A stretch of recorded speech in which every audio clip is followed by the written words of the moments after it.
Have you ever felt like life is a constant storm, tossing you around with every wave of bad news, unexpected problem, or personal setback? You try to stay positive. You try to keep your head above water, but sometimes it feels like you're just moments away from being pulled under. What if I told you there's an ancient, battle-tested habit that can turn you from a person tossed by the waves into the lighthouse that stands firm against the storm?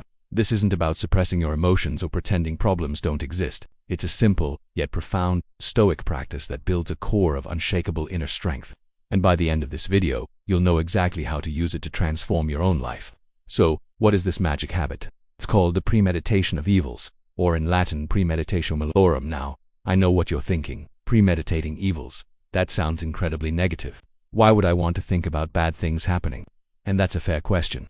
Our culture is obsessed with positive thinking, visualizing success, and avoiding negativity at all costs. But the Stoics, thinkers like Seneca, Epictetus, and the Roman Emperor Marcus Aurelius, understood a fundamental truth about human psychology. What hurts us most isn't the event itself, but our surprise and unpreparedness for it. Imagine you're driving to an important meeting. You've left with plenty of time. The sun is shining. Your favorite song is on the radio. Suddenly, you hit a massive, unexpected traffic jam. Your heart starts pounding. Frustration boils up. You start catastrophizing about being late, about the consequences. The surprise of the traffic jam is what triggers the panic. Now, imagine a different scenario. Before you left, you took 30 seconds to think, okay, what could go wrong on this drive? There might be traffic. I could get a flat tire. The other person might be running late. By simply considering these possibilities, you've already taken the sting out of them. If you hit traffic, your reaction isn't panic. It's, okay, I considered this might happen. Let me take a deep breath. What's my plan? You might use the time to rehearse your presentation, make a quick call to let them know you're delayed, or simply enjoy another song. You've replaced anxiety with agency. That, in a nutshell, is the premeditatio malorum. It's not about dwelling on doom and gloom. It's a strategic rehearsal for adversity. It's like a fire drill for your mind. We don't do fire drills because we want the building to burn down.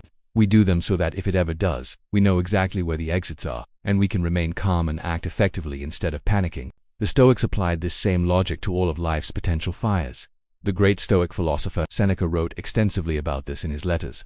He would regularly take time to imagine losing his wealth, his status, even his friends. He'd ask himself, is this what I feared? By confronting these fears in his mind, he realized a couple of things. First, he was far more resilient than he gave himself credit for. He would survive. Second, it made him appreciate what he had, right here and now, so much more. When you momentarily consider the loss of something, its value becomes incredibly clear. That morning coffee, the hug from a loved one, the simple fact of your health, these things shine brighter when you've contemplated their absence. So, how do we actually practice this without turning into a paranoid, anxious mess? The key is to do it with intention and in a controlled way. It's a mental exercise, not a state of being. Let's break it down into a simple 3-step process you can start using today. Step 1 is to set aside a specific time. Don't let this practice bleed into your whole day. The morning is a fantastic time for this, maybe for just 5 minutes while you're having your coffee or as part of a journaling practice. By carving out a specific time, you are in control. You are entering the simulation, and you know you can leave it at any time.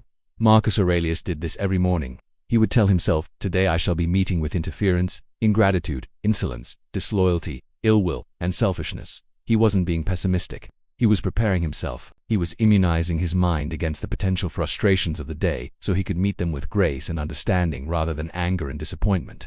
Step 2 is to visualize with specificity, but without emotion. This is crucial. Pick one potential challenge for the day. It could be small, like a difficult conversation with a coworker, or bigger, like a project deadline you might miss. Now, visualize it happening. See it clearly.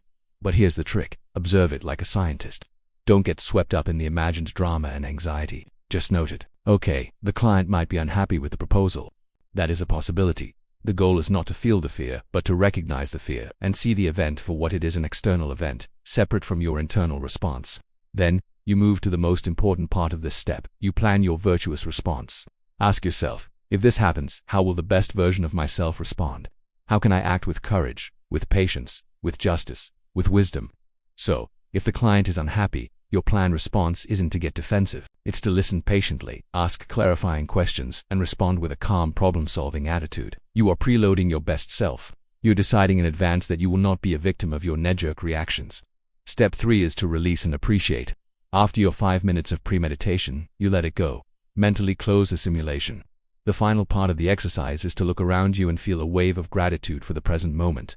The bad thing hasn't happened. Your coffee is still warm, your loved ones are still here, your health is still intact. This practice paradoxically doesn't make you negative. It makes you profoundly grateful. It anchors you in the beauty of the present reality by contrasting it with a potential hardship. You faced a ghost in your mind, and now the real world feels more solid, more vibrant, and more precious than ever. Let's think about some modern examples. What if you have a big presentation coming up? Premeditate it. What if the projector fails? Okay, I'll have handouts ready and be prepared to speak without slides. What if someone asks a question I can't answer? I'll respond honestly. That's a great question. I don't have the answer right now, but I will find out and get back to you. You've just diffused the two biggest sources of presentation anxiety. What if you're worried about your finances? Don't just live with that vague low-level anxiety. Sit down and premeditate. What's the worst-case scenario? What if I lost my job? It would be difficult, yes, but what would I do? Step by step. I'd update my resume. I'd cut my expenses here and here. I'd reach out to my network. By creating a plan, the fear loses its power. The unknown is terrifying. A challenge with a plan is just a project. This habit builds what psychologists today call stress inoculation. It's like a vaccine for adversity. By exposing yourself to a small, manageable dose of a potential stressor in a controlled environment, you build up the antibodies, the mental and emotional resilience to handle the real thing when it arrives. You stop being fragile, someone who breaks under pressure. You even move beyond being merely resilient, someone who bounces back. You become what Nassim Taleb calls antifragile. You actually get stronger from challenges. The winds of fortune, which would knock others over, actually strengthen your foundation. This is the path to building that unshakable strength. It's not about having a perfect problem-free life. That's a fantasy. It's about becoming the person who can handle any life, with all its inevitable ups and downs. It's about developing an inner citadel, a fortress within your mind that no external event can breach. Your peace of mind becomes unconditional. It doesn't depend on things going your way. It depends only on your choice to respond with virtue and calm. So I challenge you, try it. Just for 1 week, every morning, take 5 minutes. Pick one potential challenge. Visualize it without judgment. Plan your virtuous response and then release it, and embrace the day with gratitude. See how it changes your relationship with anxiety. See how it empowers you to face your day not with fear, but with a quiet confidence. This is the Stoic secret. It has been used for over 2,000 years by some of the most resilient people in history, from emperors to prisoners of war. And it's available to you, right now. Thank you so much for spending this time with me today. If you found value in this ancient wisdom, please consider hitting that like button and subscribing to the channel for more insights on building a stronger, more meaningful life. I'd love to hear your thoughts in the comments below. Have you ever tried something like this? How do you prepare your mind for challenges? Let's continue the conversation. Until next time, be well and stay strong.